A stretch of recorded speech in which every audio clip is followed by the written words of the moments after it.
distinguished visitor from Olin College of USA, Professor Miller. And to start off the proceedings, I would ask Professor Jain to introduce the speaker and take you through the talk. Okay, friends, you have some visitors today. Let me quickly remind you, you have met Professor Sukhatme earlier. He was the director of IIT Bombay, has been a visitor to us from time to time. I would be requesting him to come back to us again, maybe in January, February, and talk about energy. He has been very passionate about energy. We have with us Professor Paul Jennings from California Institute of Technology. I learned my earthquake engineering from him and did my PhD thesis under his supervision. So if you want to know how bad I was as a student, maybe catch him sometime. And we have today's speaker, Professor Rick Miller. Rick was in similar shoes that I became. I got into a situation a couple of years back. He became the first president, founder president of the Olin College. It is a new college that has come up about 10 years back, and has done some fantastic work in terms of re-engineering the engineering education. I heard about him from Professor Paul Jennings, and then we had been having some communications. I had a chance to visit him last month, and those 1.5 hours time I spent with him were one of the most enlightening discussions I had about engineering education, and you will see why I'm saying this. Rick has done his undergraduate studies at UC Davis, University of California at Davis, masters at MIT, PhD at Caltech, has taught at University of Southern California, has been a dean at Iowa, and now is a president at Olin College. One of the very learned persons in engineering education. He's a mechanical engineering professor who has been consultant to many corporations and things. So I wouldn't be very formal, and I would just go ahead and invite Rick to enlighten us with what you're doing at Olin College. Thank you.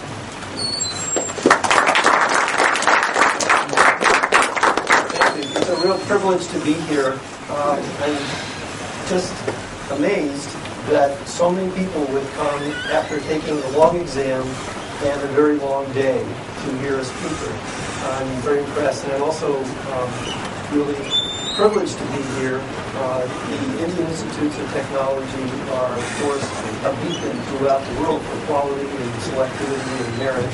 And they were quite an inspiration, actually, to this new college that we're working in Massachusetts, in that it's a meritorious institution where admission is granted only based on merit. And at least until the financial crisis very recently, students did not pay to go to Olin College. So it's very much like the IIT system in that sense. At any rate, I'm going to try to give you some background as to why this institution was created in Massachusetts and what the underlying philosophy is. And then at the end, a little bit about how the curriculum has developed, because I think there's some similar interests and themes between what Professor Jain is planning for this institution and what Olin has been trying to do as well. So we have some things in common. Anyway, here is a bit of an overview of where we came from. The National Academy of Engineering, in about the year 2000, commissioned a study to look at the impact of technology in the 20th century. So what is it that engineering has done that's changed the way people live? And what they found is that there's a very proud legacy for those of us in engineering. If you look at this list, for example, electrification happened in the 1900s. The automobile, the airplane, water supply and distribution, electronics, radio, television, airplanes, spacecraft, the internet, cell phones. These are things that are technological innovations. In fact, they've changed the way people live so profoundly that few people can remember what life was like before. In fact, my kids think that God must have made the cell phone because they cannot imagine how they could have survived without a cell phone. And that's actually a definition of an innovation I'm going to return to later. An innovation is something that changes the way people live so profoundly that they can't remember what life was like before. Okay, engineering is probably better understood in India than it is in the US. there are not very many, very small percentage of only 4.5% of the BS degrees in the United States last year were awarded to people in engineering. 95% went to something else. And so when I meet with my family who are not engineers, I often refer to this book, which is a very nicely done book the National Academy put out that explains what these 20 greatest achievements of technology in the 20th century were all about. Now, more recently, the Academy looked forward and thought about what are the engineering achievements for the 21st century? What has changed? What's going to be different? One of the things that they concluded was that in the 21st century, complexity is a much bigger issue now. The world is a smaller place. Population is going to expand. There are going to be 9 billion people on this planet before the year 2050. And there's hardly an area in life that won't be affected by that because of the competition for resources and the opportunities for conflict. In fact, cooperation across time zones, across disciplines, and across political boundaries is going to be essential to solving any of the global challenges in the 21st century. And so this complexity actually is reflected in the kinds of challenges that they see, including sustainability on the planet, health, security, and an area which we simply call the joy of living, which has to do with the effect that technology will have on the way humans experience life, moving from entertainment to reverse engineering the brain, for example. There's a series of meetings that's been taking place across the U.S. Called the National Summits on the Grand Challenges of Engineering. This is one of the flyers from the last meeting, which was at the University of Southern California. And Olin has been involved as a participant in this, along with these schools. And there's another one that's being planned, it turns out, in 2013 to be international, probably going to be in London. Where we're getting together people from different time zones and different disciplines to talk about the grand challenges of the 21st century. Now, it turns out that to do a reasonable job of preparing, educating people for dealing with these grand challenges and the complexities that they involve is quite difficult. It's not likely that using the same textbooks that we did in the 1970s to teach people in the year 2050 will make sense because of the complexity that's been increased. And in fact, one of the reasons you can see this is through what I'm going to call unintended consequences. A little tricky, this button here, sorry. Unintended consequences. A lot of the grand challenges that we're facing today can actually be traced to unintended consequences of the technologies, of the things that we invented in the 20th century. The sustainability of the climate, for example, is affected by carbon in the atmosphere, which is heavily affected by the impact that engines have on the environment, which was not considered as a primary design challenge when the engines were invented 100 years ago. So this is what I call an unintended consequence. And there are lots of others of these things as well. So to prepare the engineers for that future, they will need to be able to better anticipate unintended consequences. The way people are going to use technology is not just whether it works. And they need to be systems architects for complex systems, and taking into account all kinds of things, even religious dimensions, because that often affects the way people use technology, or whether they will use it or not. And conceiving, creating, and managing technologies are the grand challenges. In fact, our goal, as we thought about this, was to produce engineering innovators who will make a positive difference in the world. That's the type of template that we're working with. Okay, now, education. Remember, we're a school, so we are probably not going to solve all these problems ourselves. But maybe the people that we educate will play a role in this. And it turns out if you think about the way we educate people today, the educational model that we use is actually contributing to the challenges that we have of dealing with these problems. And here's the way I would explain this. All of the education through high school, at least in the United States, students normally take courses together no matter what their ultimate career objectives will be. And they take a little bit of everything. So they have an exposure to mathematics and to natural science, but they also have an exposure to arts, to humanities, to music, to physical education, all of these things in a very general curriculum. So they have, in essence, a common experience. And then they graduate. Okay? When they graduate, they go off to college. And when they go to college, they choose something to major in. They might go to one of the IITs, and they will major in engineering and science. Or they might go to one of the institutes of management, and they would study something else. Or they might go to one of the art psychology institutes. Or in the U.S., they might go to a very large campus like the University of Michigan, which is several miles across. And on this one campus, they could major in all of these different things. But it turns out, even if you are on one campus that has all these different majors, there's a geographical area in the campus which is called the engineering quad, where students spend almost all of their time. Okay? And that's represented by this circle here. So they will spend most of their time thinking about the world in a particular way, depending on what their major is. In fact, if you think of it, those students who are majoring in sciences and engineering will spend almost all of their time thinking about the world through the lens of feasibility. Is this a possibility based on what we know about natural law? And most of the people that they would think of as their heroes, the faculty members who stand in front of them and are the experts who explain things to them, most of them see the world through this lens of feasibility too. But on the other hand, those students who go to management institutes have a different lens. They spend most of their time worrying about, is this a viable enterprise? Does it generate more revenue than it takes? What kind of capital is required to start it? What will be the long-term payback? It's about management, it's about accounting, it's about getting people organized to achieve a goal. That's what they think about. And of course, if you're majoring in psychology of the arts, they look at life through a completely different set of questions. Questions which we sometimes don't pay enough attention to in sciences and engineering.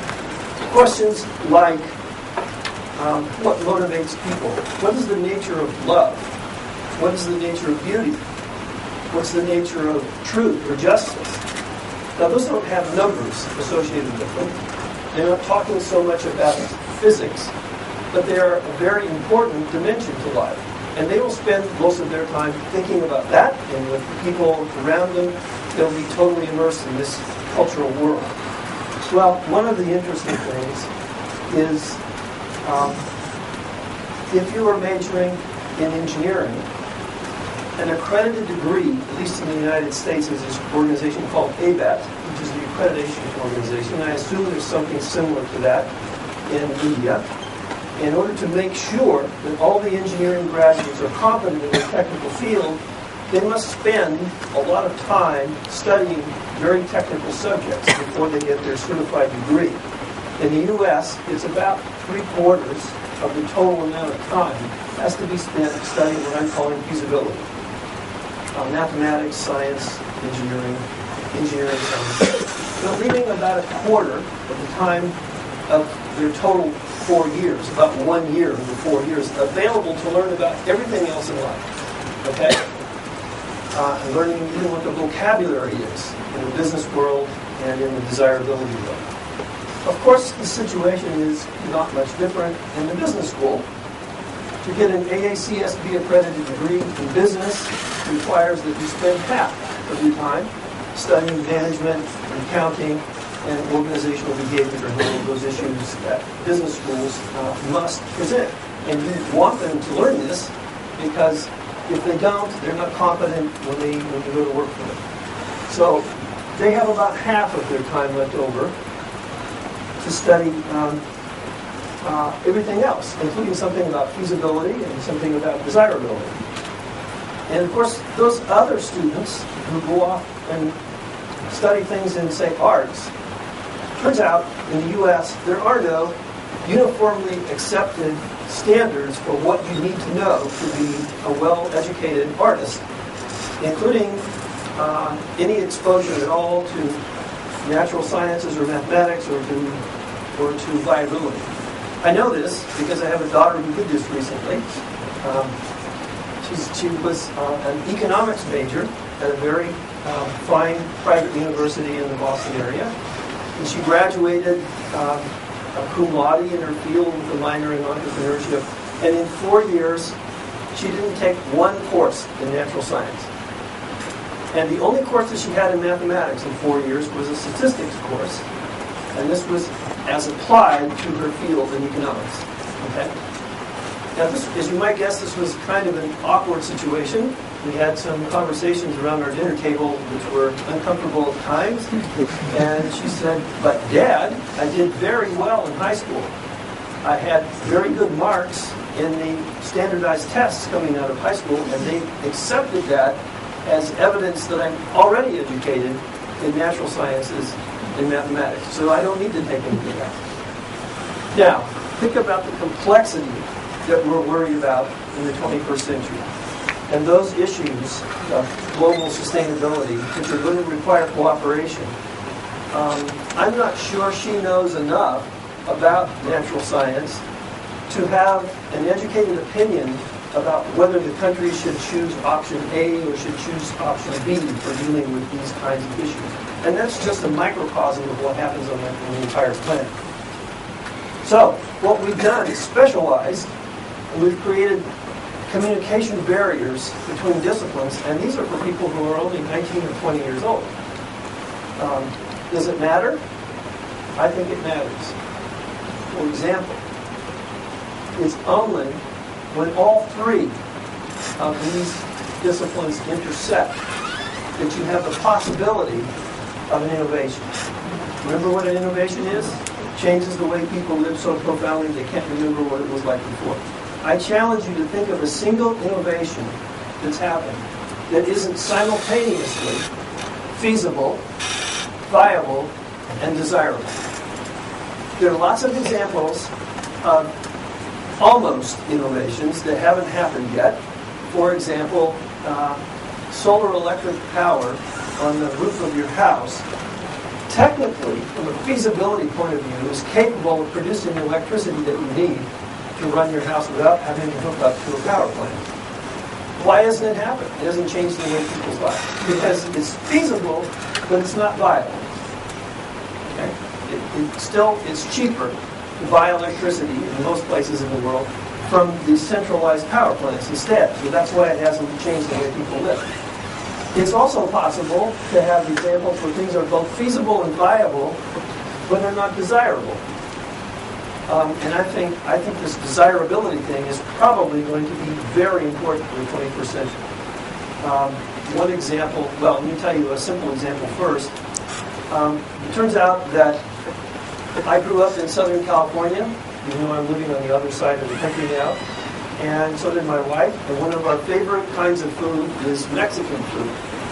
Now, I don't know whether you know this, but Mexican food, like some Indian food, is very spicy. It's terrific.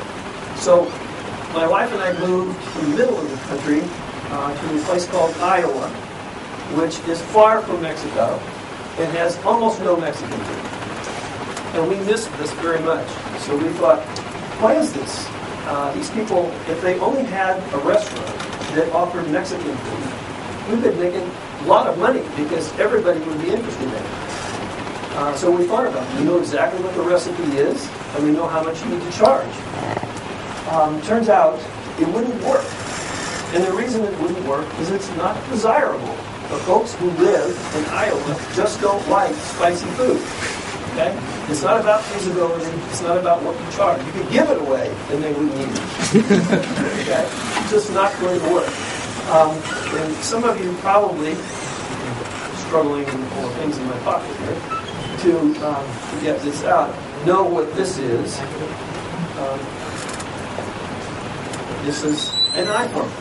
Okay? The most successful cell phone ever made, which has almost no patents in it that deal with physics or technology, and has lots of patents associated with something else which you would have to label as desirability. This has to do with the button being turned on. Back this far. Okay. What Steve Jobs did best was engineer for desirability. Okay? This thing creates an emotional attachment which is not dependent on the CPU, on the rate speed of the processor, or the bandwidth. It has a look and a feel and a touch which develops an almost intuitive sense of belonging. That's the new frontier. Okay? I think that kind of engineering understanding is going to dominate in the 21st century. Which raises a lot of questions. How do you prepare engineers to understand anything about this desirability thing? But one last point on this. I have a brother who is also an engineer and lives in Silicon Valley. He's on his 4th startup company. And we've talked about this a lot. And he agrees with this basic analysis. Well, this raises a question. If you wanted to create an innovation, what's the best way to go about it? Where should you start? Since it's got to have the intersection of all three, you could think of it from an engineering point of view, which we usually do as engineers. Imagine that engineers own innovation, and that anything that's innovative must originate with an engineer, right? Comes up with feasibility. It turns out that's not true. Folks in the business school also think they originated innovation. They think they own it, and unless it came from an MBA, it isn't really an innovation. My brother says if you give him a choice, he would much rather start with desirability. If you come up with an idea that's inherently desirable, that's a better, shorter pathway to the innovation than either the just-in-case science or the just-in-case business. One of the reasons is if you have an idea that's inherently desirable, people care about what you're doing. They know why it's relevant, and they're calling you all the time asking whether it's done yet and how they can help. If, on the other hand, you're involved in just-in-case science and you haven't thought about whether this will make a difference in people's lives, you're always trying to convince them to invest in it. It's usually a good idea to have people interested in what you do with money in their pockets. It tends to accelerate things. So, this is a little bit of explanation of how the barriers that we have to get over in education in order to prepare innovators for the next generation. Now, one of the things that goes into this is understanding a bit about creativity and the role that it plays in innovation. The way we think about it, creativity is the process of having original ideas and insights. Inventiveness is the process of having original ideas and insights that have value. There's a slight difference. An artist can be creative. An inventor is not only creative, but also does something that has value. And innovation is the process of having original ideas and insights that have value, and then taking them to the next level to where they change the way people live, doing whatever it takes to make that happen. We began to think that we needed to know something about creativity and innovation before we can teach it. So my students actually challenged me to do something that I had been telling them to do for many years. I talked to them constantly about the importance of lifelong learning. And I explained when you graduate from college, you'll be 22 years old. You will not be an educated person. You're like entering the marathon now. You're not finishing the marathon. The rest of your life, you will continue to learn. So they said, "Excuse me, Dr. Miller, what have you learned since you graduated?" Oops, this was a little embarrassing. So one of the things that I decided to do was I'm going to try to model what I'm asking our students to do. Very simple idea. I'll put a book in my briefcase every time I fly. A book that's a non-fiction book about a subject that's not about feasibility. Okay? It's not about my comfort zone. It's not what I was trained to do. And I've done that now for several years. And you know, it works. It really changes the way you think about things. These are 10 of my favorite books. I decided to start reading in the area of cognitive science and creativity because what I'm doing now, less engineering, I'm doing more education. So wouldn't it be a good thing to know how people learn and what it is they need to know? These are all good books, and I could talk to you an hour on each of them, but I won't, thank heavens. I will tell you, though, if you have any interest, those 3 books right there are a great place to start. They will really surprise you with what you learn about the way people learn. One of the key books in this whole series is this one by Howard Gardner called Multiple Intelligences, which I'll talk a little bit more about. And to get started on this, since this is a school, I'm going to give you some homework. Okay? But this is easy homework. You don't have to read. There won't be a report or any kind of problems that you have to solve. This is a matter of watching a video. This particular one is a video by Sir Ken Robinson. Has anybody here heard of Sir Ken Robinson? A few people. He was knighted in the UK for his work on creativity in education. And he's written a number of books. In fact, his second book in the series, Out of Our Minds, is a terrific explanation of creativity and what's happened in our educational system to prevent it. If you watch this video, it lasts about 20 minutes, and I believe it will change the way you think about education. Very simple. It's that profound. We talked just a second about this first book in the upper left-hand corner, Howard Gardner's book. Gardner is a psychologist and cognitive scientist at Harvard, who in 1983 wrote this book, Frames of Mind. What he was doing was investigating the validity of the IQ test. In those days, it was very widely believed that everybody had an IQ, an intelligence quotient. You could figure this out by taking a multiple choice test.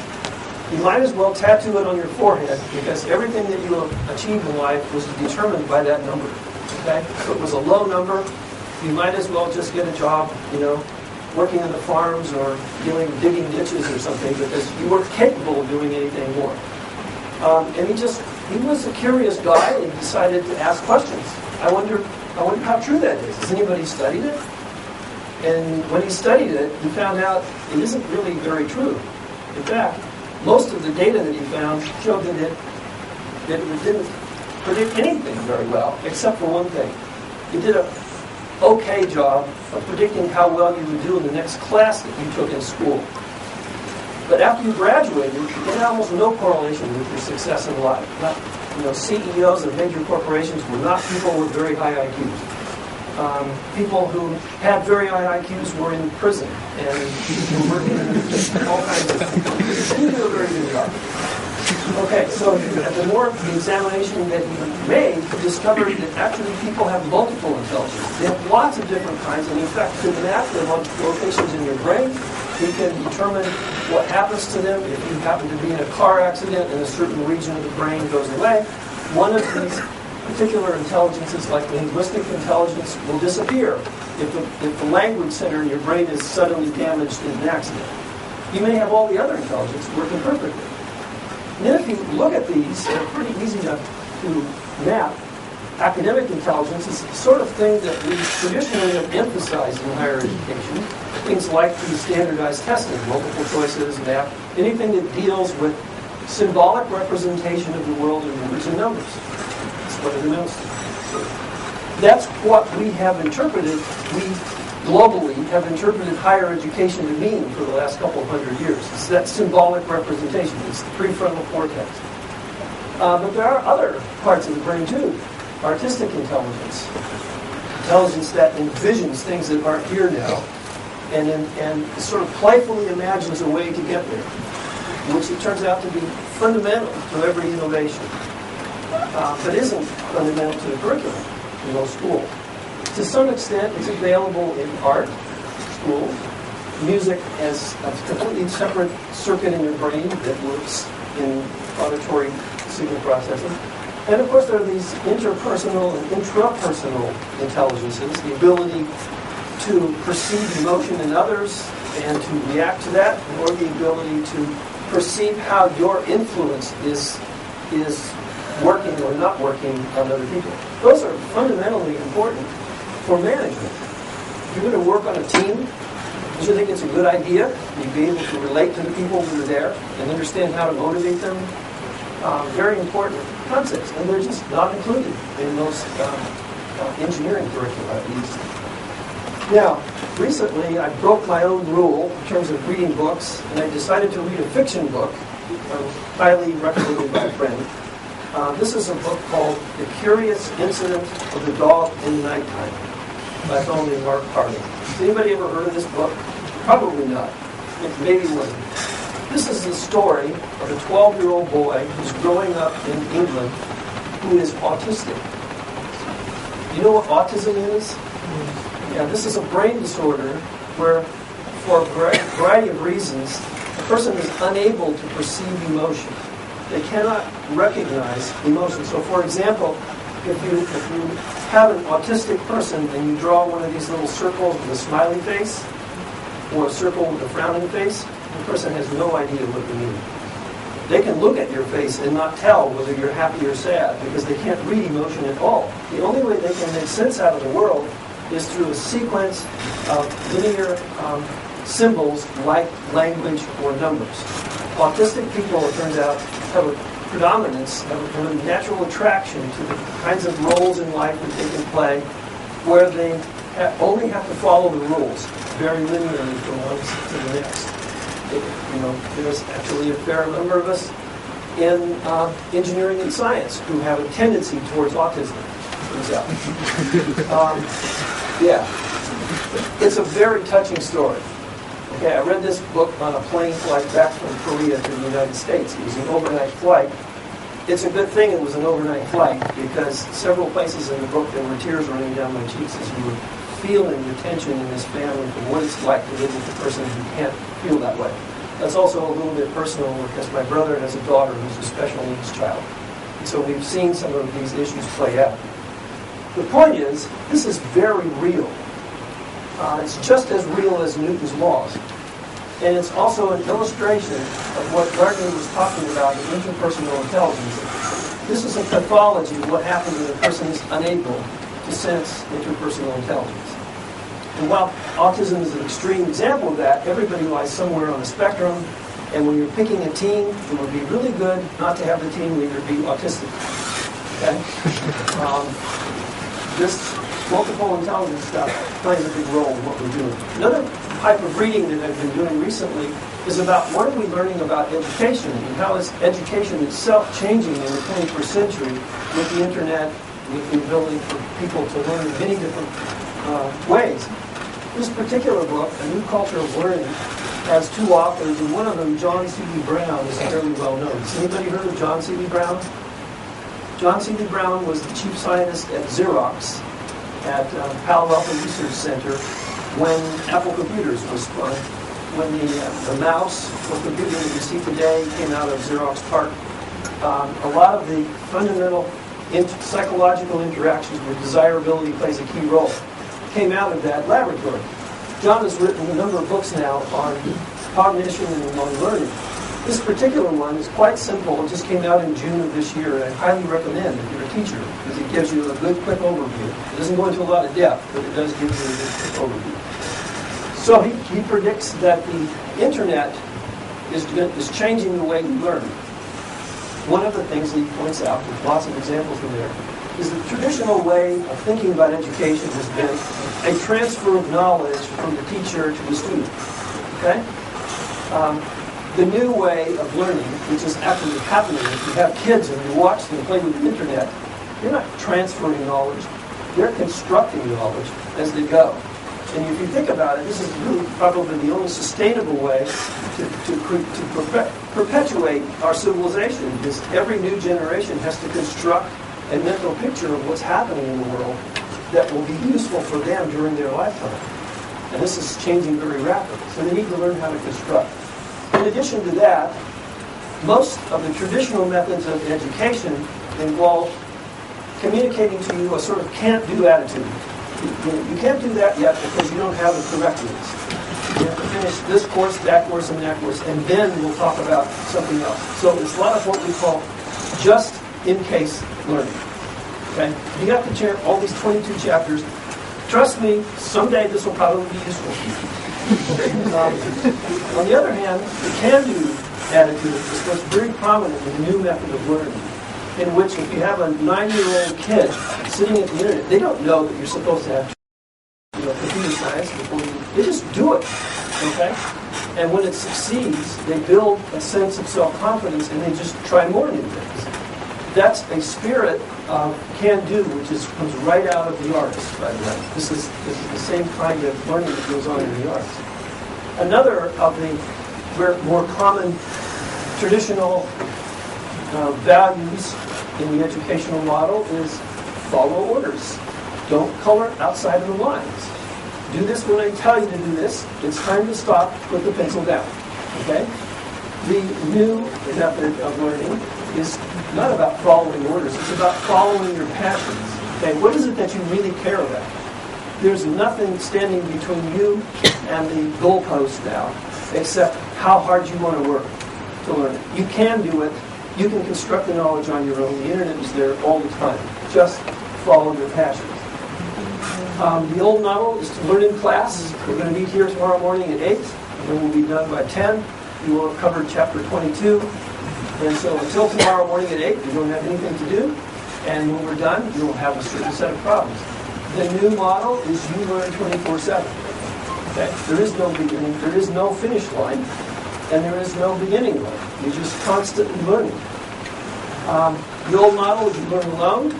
The new model is you learn together in teams. In the old model, what? You talk to your friend about this? That might be cheating. Okay? You have to stop that. The new model is there's no way you can get to the answer by yourself. The things that you can do as a team could not be matched at all by individuals, no matter how bright you are, working alone. It's very, for example, when you go to a doctor now, a physician, when you're ill, they usually work in a group. And there is a group with different disciplines, and the team decides what's wrong with you. The days in which one physician knows enough about all of the different treatments and all of the different ailments to effectively treat you are gone. Teamwork is essential. That's why that interpersonal relations is so important.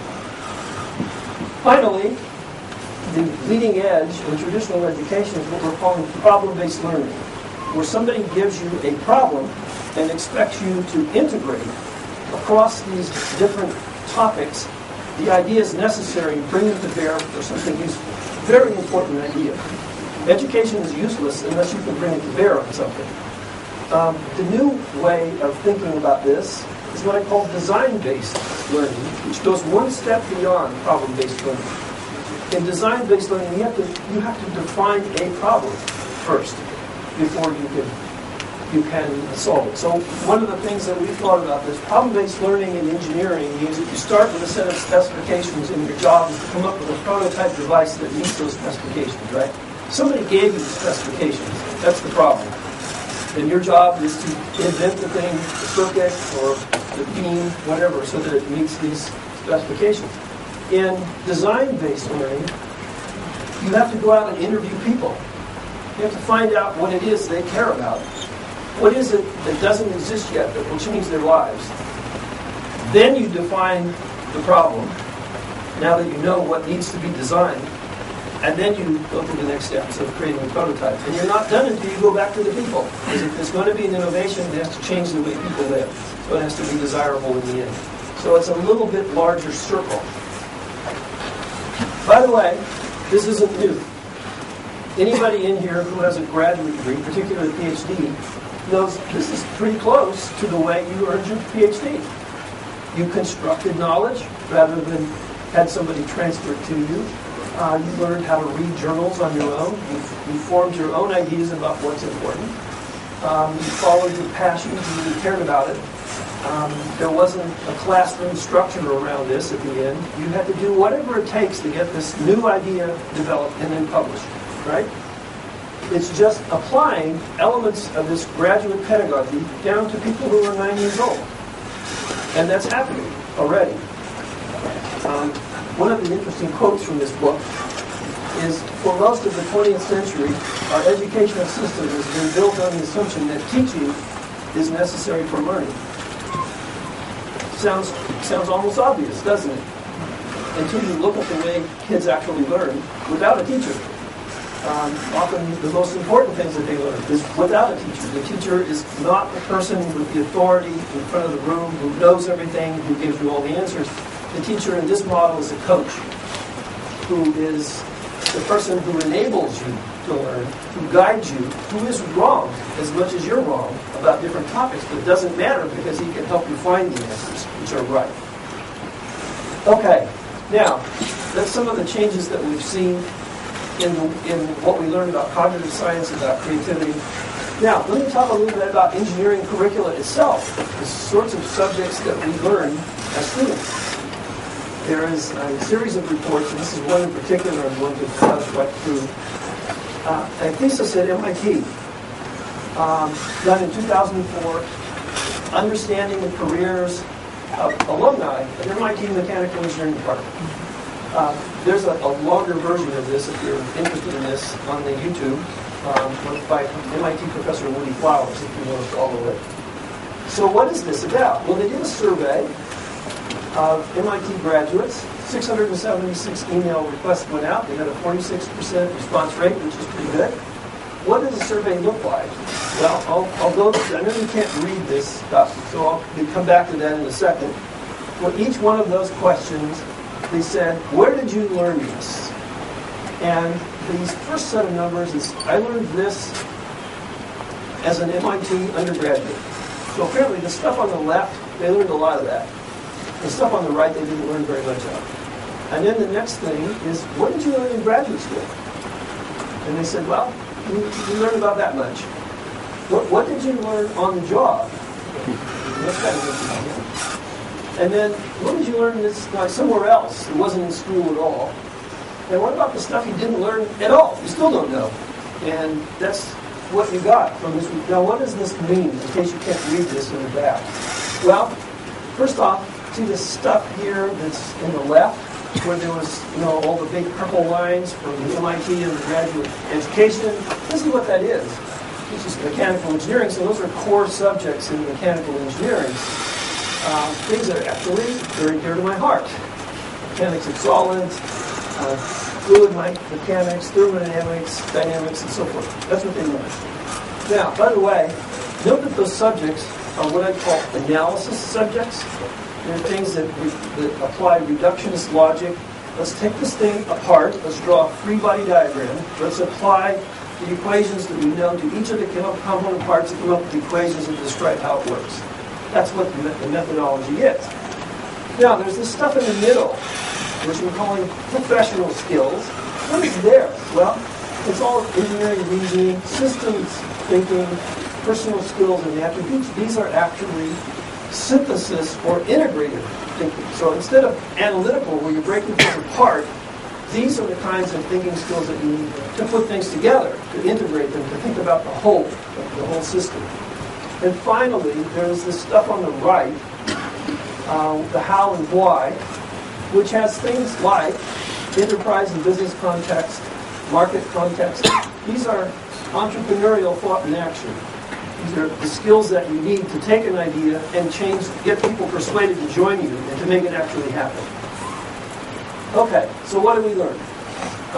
Well, the MIT core, the mechanical engineering core, is something they learned at MIT. But on the other hand, if you ask them, what is it that you really need, they use this stuff in the professional skills pervasively. That's what they use versus what they actually learn. Another thing, if you ask them, well, how often do you use this? And they'll say, well, the stuff here that's shown in blue, they say, I never use that, not since I graduated. And I use this thing in red pervasively. I use this all the time. Finally, they'll ask them, how proficient does your boss expect you to be? Does your promotion depend on this? And none. Okay?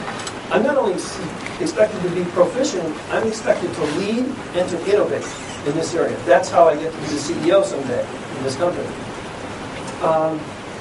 Okay, so the not learned, but pervasive. This is what I call the missing basics in engineering education today. It's not being taught, but apparently it's very important.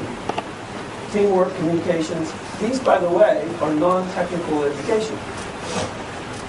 Those are the things that in most technical programs are not considered part of the technical content. The accreditation boards don't expect this to show up in any engineering curriculum. On the other hand, these are the things that we learn but are seldom used. This is the technical content. And those are the things that I remember being responsible for as an engineering student. Okay, so some surprising outcomes here from MIT. This is not just based on an MIT study. The National Academy published a book called Educating the Engineer 2020, a panel across the United States. They came back with what they considered to be the missing basics of an engineering education. What do you think they are? Teamwork, communication, creativity, leadership, entrepreneurial thinking, and so on. So those things have to be fit into the education if you want to prepare people for the 21st century. Okay, leads us to an interesting question. What is an engineer? This is an interesting question because it depends on who you ask. From my background, I believe I was prepared as an applied scientist. That's actually what my courses were about. And what I learned how to do was to publish papers in journals that about science applied to problems that engineers cared about.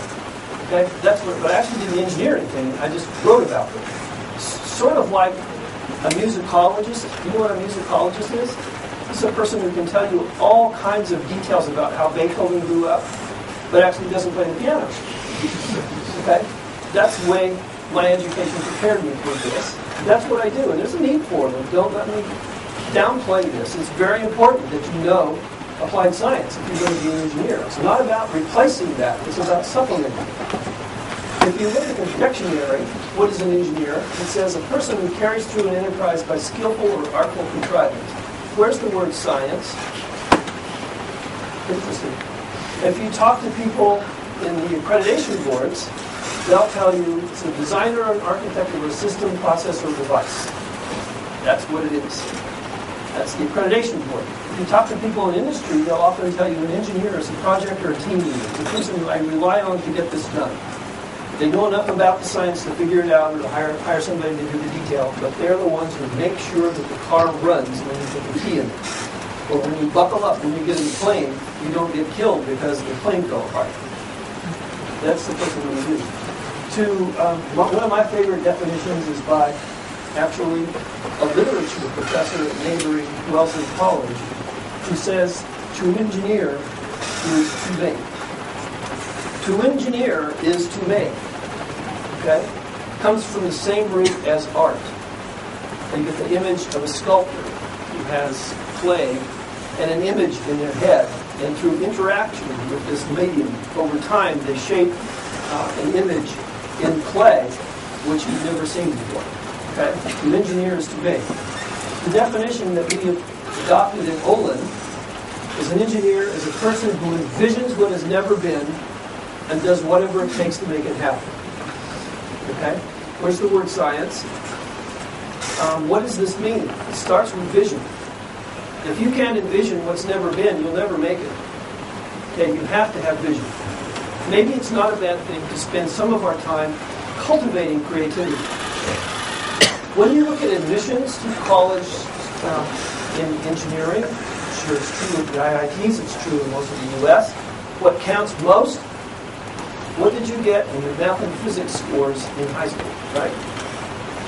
Are you sure we're asking the right questions? What if you're a highly creative individual who's very persuasive, envisions what has never been and did whatever it takes to make it happen, but your SAT score was a little bit lower than the next person? You probably won't get into engineering school today. Okay. Maybe we need to even think about who it is we invite into the profession of engineering if we want this kind of result. By the way, I mentioned Steve Jobs a while ago. Do you know what major Steve had in college? Trick question, right? Steve didn't graduate from college. He's one of those kids who realized you don't need to have a teacher in order to learn. Okay? One more thought on this before we move on. Engineering versus science. Are they the same thing? they're often confused, and I think they're not. For example, engineering always begins with a question. There must be a better way than this. This is just annoying that it's so slow or it's so ineffective. And so after looking at the situation, you come up with an idea. Well, why not X? An idea. And from that, if you're a real engineer, you try it. You don't build one. Don't write a PhD thesis on it first. Build it. See if it works. And from the prototype, you test it. If you are an engineer, you know it almost never works. Not the first time. It always fails. You observe why it fails, and you say, there must be a better way. And then this cycle just continues over and over through this loop. Okay? It's the process of engineering to go through this loop repetitively, and that's how real innovations are created. In fact, engineering is a process. It's not a body of knowledge. Okay, but I should more correctly say it's not just a body of knowledge. You do need to know something about thermodynamics, about mechanics, about applied math, and so forth. But you can know all of those things about thermodynamics and applied math, and if you don't know how to bring them together and envision what has never been and make it happen, you're not an engineer. Okay? It's a process. And do we teach the process of engineering? We've reduced it to all of its component parts, but when do we put it back together? Very important. By the way, science also has a cycle. It's not exactly the same. It begins with an observation. Did you see that? Wow. Well, maybe it's because we go with a hypothesis. Well, if that hypothesis is true, then you should see X. Let's test it. And when you do the test, well, can you conclude anything? What else did you see? And you keep cycling through, and you generate new knowledge this way. It's a process. It's not a body of knowledge. It's not a collection of static facts, which to us in the U.S. is one of the most frustrating things about our K-12 education system. The teachers of science teach it as a static body of facts where kids are expected to memorize things, and it's very hard to be excited about memorizing things. Okay? But if you're actually discovering them and you're creating them yourself, it's a whole different world. It's like a mystery story. Every new question that comes up. So, the Olin Foundation in 1997 decided to spend $500 million to start over in higher education to try and fix this. Okay? There's a lot of frustration about the way engineers are created. So, let's do something about it. They had very strong ideas of what's wrong. Excuse me. They concluded that you couldn't fix this problem by giving the money to any existing school and just having them do more of what they've been doing. It wouldn't change. They needed to start over. And the reason was they needed to change the culture in higher education. So to make sure we got it right, they said you will not have tenure, you'll have no departments, students won't pay tuition, and everything will be involved with a process of continuous improvement. So what does that mean? In our environment, it means everything has an expiration date. Okay? So none of us has tenure, and nothing at Olin has tenure. So don't fall in love with it. Okay? Even the curriculum, every 7 years, expires. And it needs to be reinvented because knowledge is changing. Now, it doesn't mean that everything is thrown out. Some things you still need to know. But you need to be willing to review it from the bottom up. That's the idea. The founding precepts of the college say we're to become an important and constant contributor to the advancement of engineering education in America and throughout the world, and that's why I'm here today. I'm so excited that IIT Gandhinagar is starting fresh and thinking in a new way about engineering education in India. The potential that you have to change not just the education of graduates here in this college, but to have an influence on engineering graduates throughout this country is enormous. And it's rare. It's very much easier to do that by starting with a blank sheet than it is to start with a very well-established institution and to convince people to stop doing what they've always been doing to try something new. So this is an enormous privilege that you have. Well, I know from experience, having been the first employee at Olin, very much like Dr. Jane, it's an overwhelming task to build an institution. It isn't just about the curriculum, it turns out. You have to have people, too. You have to have a leadership team. You need money. Governance is actually an important thing. You need a building, someplace to meet. You need faculty and staff, students, public image, academic partnerships, neighbors matter. Oh, by the way, you do need an academic program. You need to have a curriculum. Government relations are important. Accreditation, marketing, is just all this stuff. And on the first day you go to work, there's like just one person, and you have all these things to do. Everybody has great advice, and there's nobody to delegate. So it has its own set of challenges along the way. I've come up with, and I've already talked with Dr. Jane about this, I think this is a way of thinking about getting a project done like this. It's a matter of making decisions. And I think in the first 4 years of Olin College, we made 100,000 decisions. That's a rough estimate. Every one of those decisions has profound implications for what will happen later. None of them could have been made based on a PhD thesis or a thorough study. You don't have the luxury of having data or having experience, because you have to be made largely on your intuition and on your best advice that you can get. Every one of those decisions involves at least 3 things simultaneously. The decision will affect the quality or the performance. It will have a certain price tag associated with it. To choose A rather than B will cost you something different. And it will also affect the speed with which you can get the whole project up and running. Okay? And if you want the best possible outcome, you will make sure that the largest percentage of your decisions are driven by quality and not driven by cost or by speed. Now, that's a very easy thing to say. It turns out that it's impossible to meet in a high percentage of the time. One of the things that I've realized along the way is that there's sort of a line across this triangle, and those things that are driven by decisions below the line are things which make the leader look like they're a good manager. Okay? I said I would only spend $100. Okay? And you got to the end, by golly, I only spent $99. I must be really good. I said it would be open on September 1st. And you got to August 31st, and you're open. So you can put a big check in that box as a good manager. Okay? In my view, 10 years from now, no one will remember if you spent $102 or $93. No one will remember if it opened on October 15th or on July 1st. Everyone will remember what the quality was. Okay? And in fact, you can't change the quality. Very difficult to change the brand that you have for quality 10 years down the road. So if you start out as a mediocre institution and then you decide 10 years later, you know, next Monday we're going to become excellent. It doesn't work. Okay? You try to bring the Nobel Prize winner here and persuade him, you know, you should join us because we have a vision, we're going to be excellent. And they're going to look around and say, I don't see too many people like me. I don't think I'm going to come. I'm going to go to the place where there are lots of people like me. So you have the chance to attract people you want now. This will be the template for the future. And the challenge is to get away with it.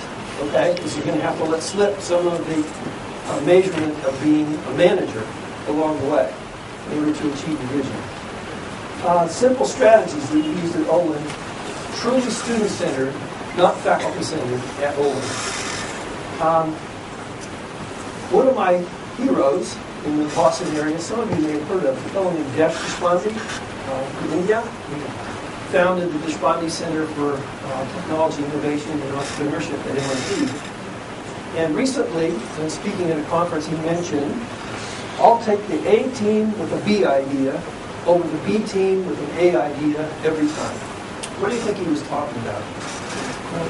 The quality of people, right? What is it that education does? Does it make a product? No, it provides a service. Every academic institution, without exception, is determined by the quality of the people that it has. Okay? Exceptional universities are always about exceptional people. So that's more important than the ideas. Okay? Get the right people. That's the key. Next, at Olin, we decided we needed to have some common understanding, some common vocabulary. So even now, I meet with every new faculty member and their spouse for dinner within a few weeks of the arrival, and I give them 3 books, okay? Because these are the 3 books that we read 10 years ago when the school was in early formation. These are an interesting set of books, a little bit eclectic, actually. This one by Jim Collins called Built to Last. Anybody heard of Built to Last? Probably a few. Maybe you've heard of his successor book called Good to Great. Not many. He's a management guru from Stanford. Okay? And he's written a lot of books about what it takes to exceed expectations based on some research in companies. So we like this because Built to Last is a story of all of the companies on the New York Stock Exchange that lasted more than 100 years and then outperformed their competitors in the same industry by at least a standard deviation over a 15-year period. Okay, so they had to transfer through CEOs and through board chairmen and through ups and downs in the economy. What he found, the common denominator for all these exceptional companies, very simple: core values. They all have a set of core values that they really care about. And that's one of the things I'm thrilled about here at IIT. You have this wonderful set of core values that's out there already. And if they're authentic, if people really believe in them, and if you actually use them, this can provide the rudder, the foundation for a long trajectory of success. The book by Tom Kelly, I don't know if you know who Tom Kelly is. His brother is the founder of a company called IDEO, which is a spin-off from Stanford and Silicon Valley. It's where a lot of the technology companies are coming out these days. And this book is about what is necessary to create an environment where creative and innovative people will thrive. And the final book by Stephen Covey, really pretty easy read, The 7 Habits of Highly Effective People, is about teamwork. What does it take to earn the trust of the people around you? Very basically. Finally, we concluded from all this, our job 1 is core values. We have 5 simple core values at Olin. They're used on our 360 evaluations for everybody in the leadership team every year. Our students have to sign a pledge to the core values as a condition for admission to the school. There's a student honor board that adjudicates all complaints about violations of the core values. And if a student is found in violation by their peers, they can lose their scholarship and be expelled from the institution. And it winds up that almost never happens because they're so serious about these core values. The student, in fact, protect the students from themselves because they are sometimes a little unforgiving. After all, they're only 18 years old when they get there. Sometimes people do make mistakes, but it really does work. Finally, the last minute or two, what is Olin College? Okay? Well, it's an undergraduate residential engineering school. Why doesn't it have MS and PhDs? Well, because the foundation felt that the biggest problem with engineering education is not at the PhD level. That's actually working pretty well. What they're doing at Caltech and at MIT and Berkeley and these other schools is really quite good. It's before you get there that we're having so much trouble, not having the right basics in the educational program and a large dropout rate. And I'll let you read the rest of this. It's not a very big school. So we're intended to be a test tube, not a factory. We're supposed to try new ideas. That's what the school looks like. Actually, this is what it looked like last month before all the leaves fell off the trees. This is now barren because it's December, just about. This is where it's located, near Boston, which is way up there. And this is where our students come from. Okay? The interesting thing, somewhat of a surprise, more of our students come from California than anywhere else. The next largest bunch appears to come, well, we now have some from Massachusetts, but from Texas, from Illinois, and Virginia. They're all over. They're about 50% women, by the way. So, in fact, our entering class last fall was 54% women. And we only offer BS degrees in engineering. 40%, or between 35 and 40% of our faculty are women also. So it's a very unusual environment. Remember the 3 circles? This presents a little bit of a challenge. How do you teach about viability and desirability if you're in engineering school? And the way we go about this is by using our partners adjacent to us. We're across the street, literally, from Babson College. I don't know if anybody's heard of Babson College. Probably not. It's a business school. If you read the U.S. News and World Report, you will find that the ranking of schools about business and entrepreneurship, Babson College is always ranked number one. They've been ranked number one in every U.S. News survey since the ranking started. Now the Financial Times in London is doing the same thing too. They specialize in entrepreneurship. In fact, Olin's location across the street from Babson is not an accident. They put us there deliberately because they wanted to mix the DNA of the engineering students with these entrepreneurial business students.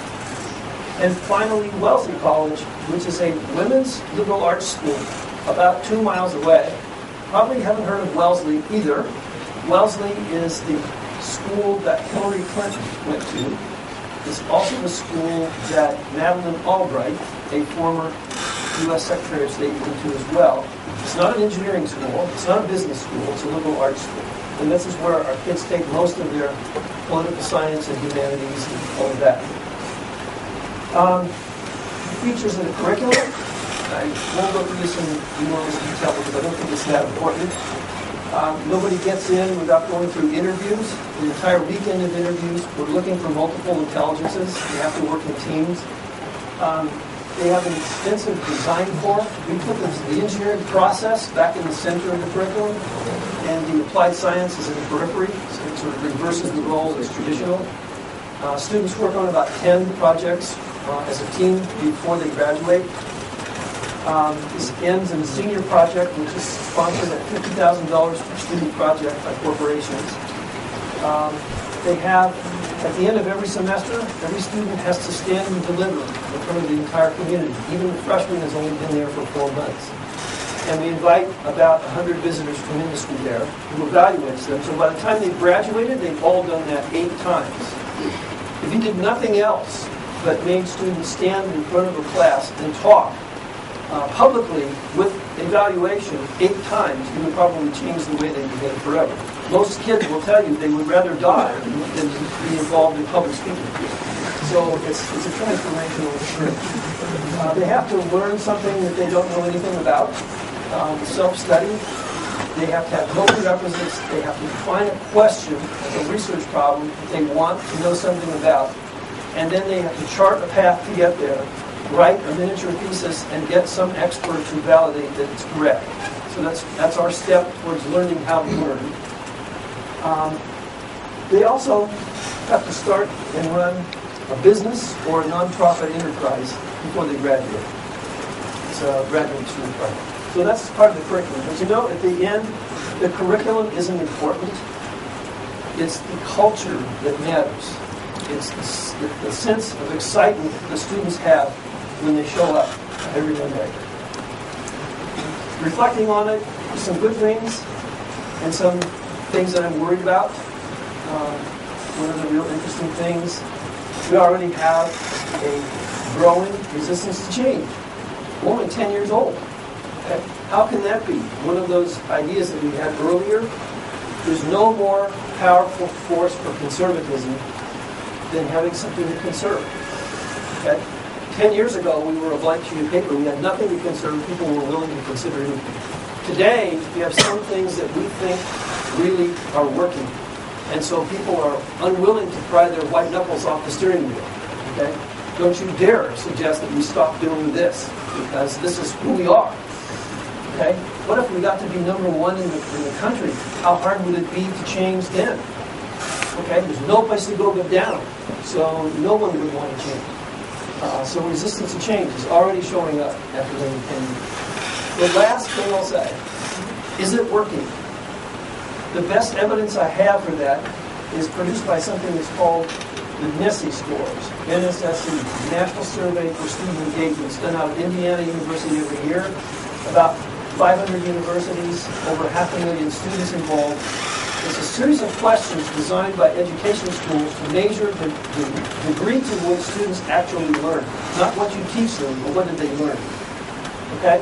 The results for Olin are very good. Okay? Olin is this blue bar. And this is measured, there's one standard deviation above the mean. Okay? And so Olin is the blue. Yellow is a group of comparison, very selective private engineering schools.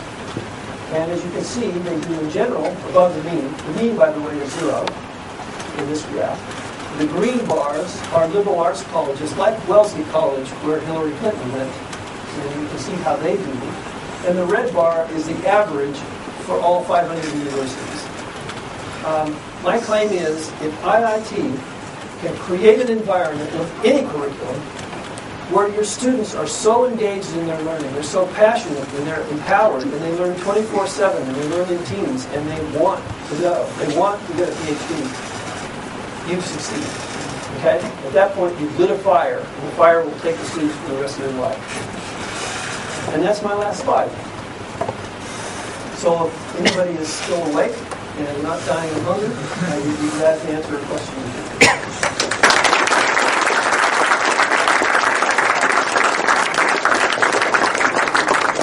In the back. You talked about education as a service. I see that Olin College is also a very small college as compared to many universities in the US. How do you look at expanding Olin College or creating more of such universities? Because in the end, it is the mass population that is educated in the same way. But you again talked about having the brightest of students in Olin College and not having average student becoming the brightest after he passes out of Olin College. So how do you take care of those students who did not have the opportunity before they're in the high school to be that brilliant, or having those opportunities which will make them brilliant and make them brilliant after they pass out from Olin College or any rest? Very good set of questions. Are you a student here? Yes. See, you have terrific students already. Very good set of questions. Number one, Olin is $500 million is not enough money to change all of higher education. What we hope to do is to build a test tube, which is kind of like a national laboratory for experimenting with the way people learn science and engineering, and find some methods that work and some methods that don't, and give them away. So last year, to answer your question about making a difference, we have a goal now to influence 10,000 engineering students in the next 5 years. Not because they all went to Olin College, but because we have a program for teaching faculty members at other universities. We've been visited by more than 100 universities in the last year. Our curriculum has been adopted by 9 other universities now, including, for example, the University of Illinois at Urbana-Champaign, which this fall has adopted a program where all 1,500 incoming freshmen are taking courses that were modeled on 3 of the courses that we're doing at Olin.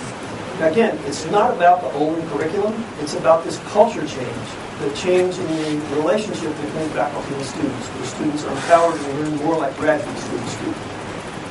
So I'm not sure I answered all you about really smart students. We have the same disease that the IITs do. We're working with very bright people, okay?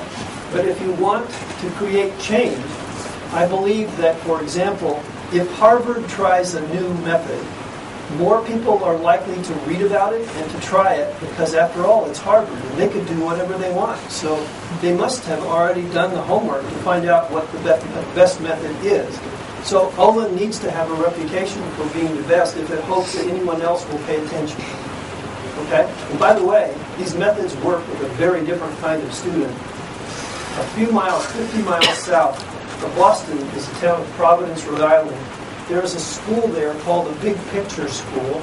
It's an alternative set of high schools. In fact, there are 60 of them around the U.S. now that work with kids in the inner city that would normally not graduate from high school. And they've adopted essentially a project-based learning and a set of teamwork skills and entrepreneurial thought and action, which has transformed all 60 of those schools. So even though they didn't have high test scores and they're not going to be scientists and engineers, these methods have made over 90% of those kids graduate from high school. So I believe the methods that we're working with do work and are not completely dependent on the student population that we have. I'm not sure if I answered all of your questions, but I got a start. Anyone else? Any questions left? Yes. Yeah, I will stop here. I just have one small question. Actually, whatever presentation you have given about Olin sounds to be a very innovative and innovating in the area of education, basically the engineering education. And my question comes from here itself. with a small intake, as he said, the brilliant chunk you are taking, and you are trying to groom them who are already brilliant, firstly. And secondly, when I am thinking, my question is, what is the philosophy behind the birth of such an institution when there are so many engineering and other academia are existing the world over? Do you think that this is going to bring a revolutionary change in the field of education, or it's just an experiment? Well, we would love to think it would create a revolution. I think that may be unrealistic. Our hope is that it will have an influence, that it will inspire other people, like, for example, faculty and staff at the IIT Gandhinagar, to think hard about the opportunities that we face and to try some experiments here that you might not have had the courage to try if you hadn't seen someone else actually trying to do the same kind of thing. So we hope to have an influence through inspiration. And the philosophy behind the whole school was that change is very slow to happen in higher education. In fact, it's amazing how difficult it is to get educational institutions to try anything new. The contrast that I like to use is one which is the difference between what happens in a corporation on the one hand and what happens in higher education when it comes to new ideas. If I went to Apple computers, when they make these things, I would go to a front door and a receptionist who would make me sign in my name, okay? I would probably have to leave my cameras and my cell phones. I would have a special tag on my shirt that says I'm a visitor and I have to be escorted. And they would know exactly when I went in and exactly when I went out. Why is that? It's fundamentally because corporations are afraid of corporate espionage. They know that if this thing reaches the market in September, probably by October, one from Samsung is going to come out. Just about the same, right? They're worried because in the industry, people are willing to take ideas and to run with them. If I go to Harvard tomorrow, I don't have to sign in. Nobody knows I'm there. They don't care that I'm there. In fact, I could be there for the specific purpose of trying to steal their best ideas in teaching. In fact, they could give me their best ideas in a book, and I could bring it home and leave it with the faculty, and nobody would look at it. It's frustrating. So, the best that Olin can do is to be an exemplar, be somebody who's willing to try new things, to try to inspire other people. And we do host these workshops for groups of dozens of faculty members from all over that come. We would be delighted if there was some from the IITs that were interested. It's not so much to learn what Olin does as it is to meet people from all around the world who are doing similar things.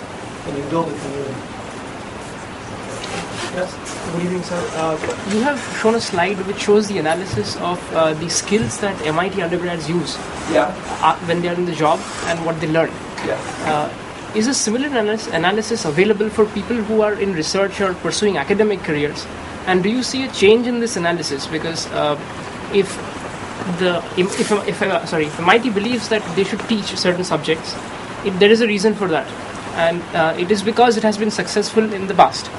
And to suddenly change the curriculum and introduce certain new subjects, just because people are going into jobs and not going into academic careers. What kind of or will you say that it will be two curriculums for people who are going into jobs and people who are going into academic careers? So, I just want a contrast between that slide and people who want to go into research careers. That's a very good question. I'm not sure everybody can hear it. The question was about the slide which shows the data from MIT's alumni survey, which demonstrates that the students are reporting that they use some material and they don't use others. And the question is that slide really biased towards graduates who just went to work for companies? And would the slide look very different if you talked to students who went on to graduate work? Okay? As far as I know, that slide includes both those who went to graduate work and those who also went to work for a company. And at MIT, I believe about 40%, 45% of their graduates go on to do graduate work. So I don't have the breakdown that you're looking for. And I would expect the same kind of thing to show up. And that's one of the reasons why that data is so interesting.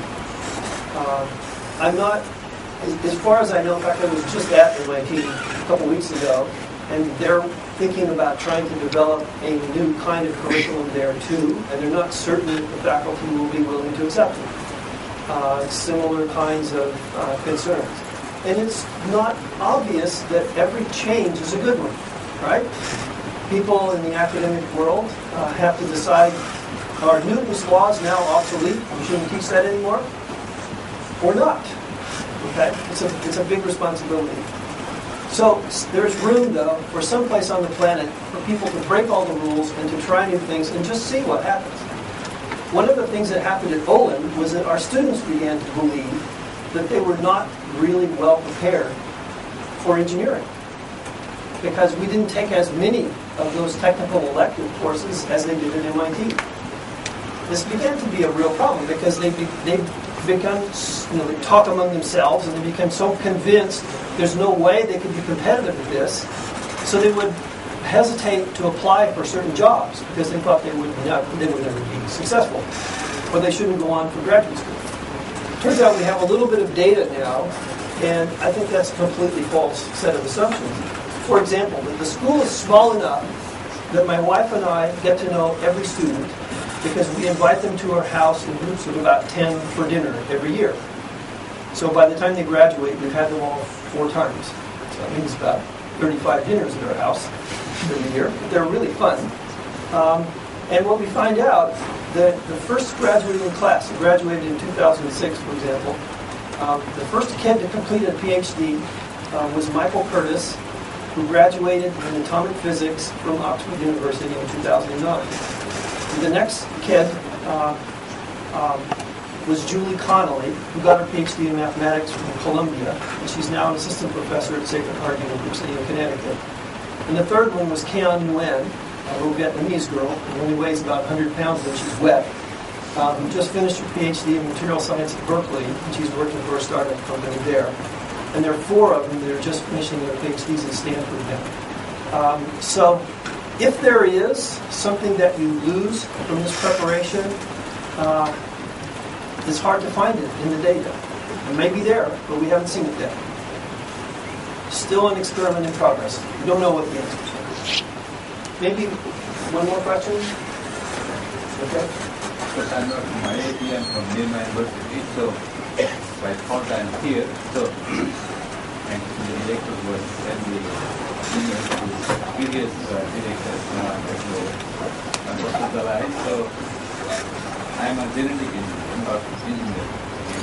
So, there is an important issue of quality of faculty. A little bit dicey, particularly from head of the institute to decide which is the best faculty that you are going to hire. Most of us in the science institute, the research institute, our main criteria is to look at the publication record, whether that person can give a good speech, and whether he has good experience in teaching or not, but at least if these 2 criteria are fulfilled, then we say, oh, this is a good candidate. But that may not always reflected in terms of performance over the years. But once you have taken a decision, you have recruited faculty, you don't want to throw out, and that is not going to Indians actually think. So how do you, what is the criteria in this matter? How do you recruit faculty? Right. It could be a long topic, so let me try to be brief about this. The question was, how do we recognize excellent faculty members, and how do we go about bringing them to our school and helping them succeed? Excellent faculty depends on what you want them to do. Okay? Excellent for what? And Olin is an undergraduate education institution, right? So our primary criteria is that every faculty member should be an inspirational teacher of undergraduates in engineering. They must, but to do that, you can only teach what you know, right? And engineering is a field that moves very quickly. So you can't do that without having a role in research at the same time. Not the same role as a faculty member, say, at MIT might, whose job it is to be the first to win the Nobel Prize in something. Olin's job is to prepare the next student who is going to go off and win the Nobel Prize in something, or the next Steve Jobs or Bill Gates or one of those. So it's a different role. We don't offer tenure. We don't have a PhD program, so if you want to win the Nobel Prizes, it's going to be a very difficult thing to do at Olin. Okay?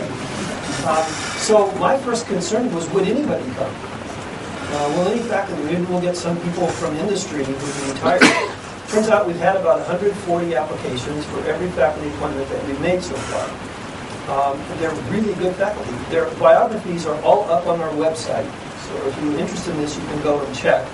I think we have one of the highest percentages of faculty members with PhDs from the top 10 institution in their discipline at any undergraduate school that you'll find.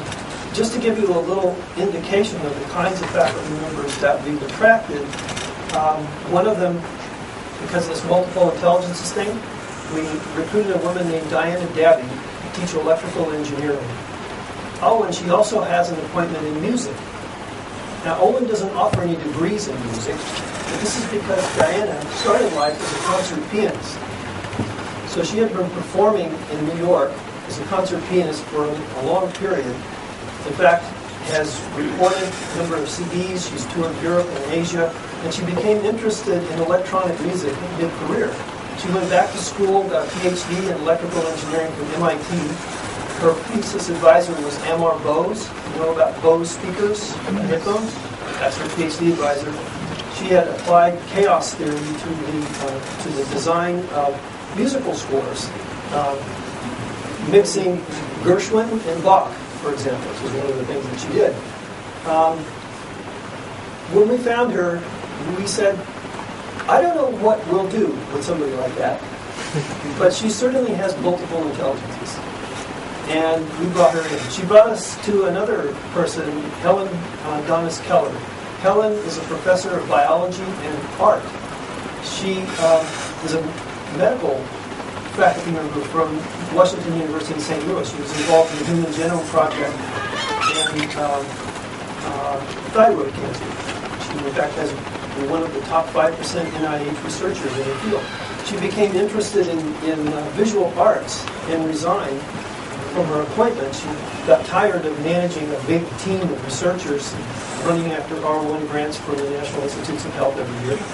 And she did a Master's of Fine Arts in painting from the Boston Museum of Fine Arts. And she has a series of paintings that are now making their way around the world through museums.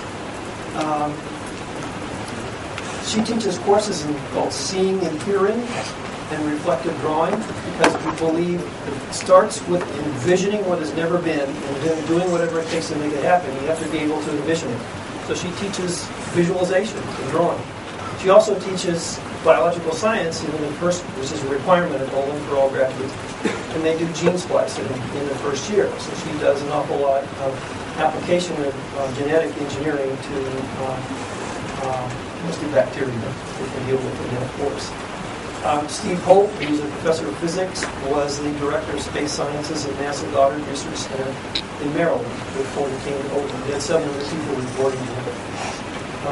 But these are people who are passionate about kids. The way we recruit them, they have to come and give us a talk about their research, just like every school does.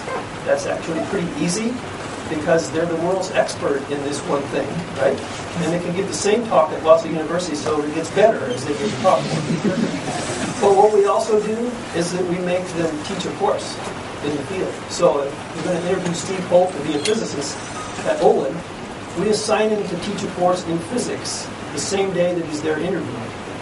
And then we enlist the students in the course as part of the selection committee. And we ask the students to vote on the faculty member. Do we think this person has the capability to be an inspirational teacher at Olin College? If the students say yes, we hire them. If the students say no, we don't. Sometimes that's embarrassing.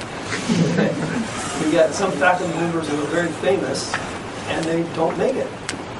They're not inspirational teachers. So that's basically what we do. Oh, by the way, in 10 years, we have lost, I think, about 5 faculty members. We have a total faculty of about 40. So that's a turnover rate of about 10% in 10 years, which I think is lower than the turnover rate was at other schools that I was at. And so even though we don't have tenure, it doesn't mean that we dismiss them. falls away. Our vision is that they will stay as long as we want. We do lose them occasionally. One of them went back to MIT, and another one is apparently going to Delft Institute in Holland this fall. Okay? Thank you very much.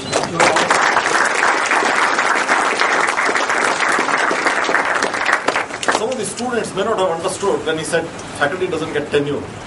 Okay, what tenure in United States means is that you are now employed for life. Right? So in the US, the judges and the professors are supposed to be able to speak the truth, and therefore they are allowed job guarantee. And Olin College started with an assumption that nobody needs to be given tenure. In fact, my impression is that Rick was a tenured professor at Iowa, and today he is not tenured, which means today, if Olin College decides to let him go, he has nothing to back him up. So Olin College decided nobody will get a tenure, which means nobody will come first. Just the students may not. My wife thinks that this is my midlife crisis. Okay, so thank you very much, Rick. It was an absolutely enlightening discussion. The presentation and then the questions and the answers. Rick will be here for 2 more days. We will have a lot of intense discussions with him. But still, if there are some students interested, I will see if I can have him spend a few minutes with students. Okay. So thank you very much. We appreciate that. To do the honors and give him a small little memento for this talk.